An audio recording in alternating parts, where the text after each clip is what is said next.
Dans quelques instants, je vous propose le teaser de la première saison, J'ai des mots à vous dire, cette saison que j'ai appelée Les Évidences. La série J'ai des mots à vous dire est issue de mon travail de recherche, de mes observations dans le monde et de l'accompagnement de centaines de personnes. J'ai observé l'écart qu'il y avait entre la manière dont les personnes parlaient et parlent encore de leur activité, ou la manière dont elles parlent de leur quotidien, et la manière dont elles pratiquent leur quotidien, la manière dont elles pratiquent leur activité. Et j'ai toujours été fasciné de cet écart. Une personne assise ne dit pas les mêmes choses de ce qu'elle fait que si elle est debout, et encore moins si vous la mettez en situation. Parmi les écarts observés, c'est finalement aussi l'usage inapproprié d'un grand nombre de mots quotidiens qui contribuent à perturber, à créer de l'ambiguïté, de la confusion à l'esprit des personnes. L'une des problématiques des mots, c'est qu'on considère qu'un mot peut servir à plein de choses. C'est un petit peu comme si vous preniez un couteau suisse pour couper un arbre de 3 siècles. Ça va être long, ça va être compliqué. C'est comme si aussi vous preniez une clé à molette pour enfoncer un clou. Ce n'est pas parce que le mot a du figuré que le figuré est l'usage premier du mot. Nous allons aller explorer dans cette première saison que j'ai nommée Les Évidences, justement ce qui ne se pense plus, justement ce qui est caché derrière ces évidences.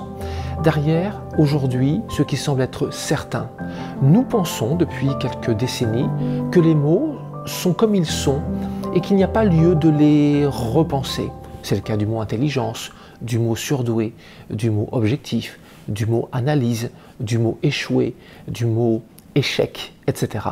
Je vais vous proposer d'enquêter dans l'histoire et jusqu'à très loin dans notre histoire, mais aussi dans d'autres cultures, comment certaines idées n'ont pas évolué de la même manière.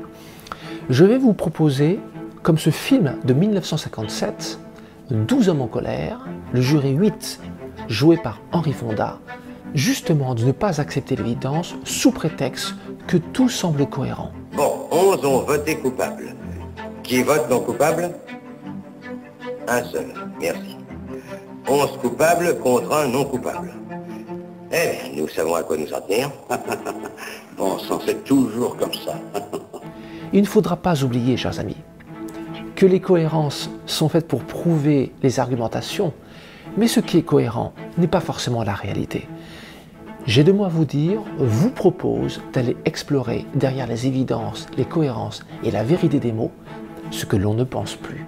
Ce que vous pourrez y trouver, c'est la possibilité de ressourcer vos idées, de ressourcer votre réalité. Et je vais vous donner pour cela une image simple.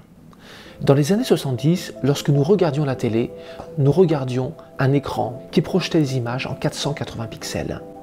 Aujourd'hui, avec une définition en 8K, en 4K, même en HD, vous avez une définition au millimètre carré qui vous donne cette sensation de détail, de précision, de volume, voire de 3D, de luminosité. Et bien au quotidien, lorsque nous regardons la vie, eh bien nous continuons à la regarder en 480 pixels. C'est-à-dire que plus nous cherchons à regarder de manière large notre réalité, et plus finalement nous avons une image floue. Pourquoi? Parce que nous n'avons pas l'ensemble des nuances sémantiques qui nous permettent d'apporter de la précision, de la couleur, de la netteté. Dans cette série, j'ai deux mots à vous dire. Je vous propose d'enquêter sur les mots, de regarder comment ces mots sont utilisés, puis de vous proposer un usage approprié, le plus précis possible, de sorte que vous puissiez ressourcer votre quotidien et, je l'espère, en retirer tous les bénéfices.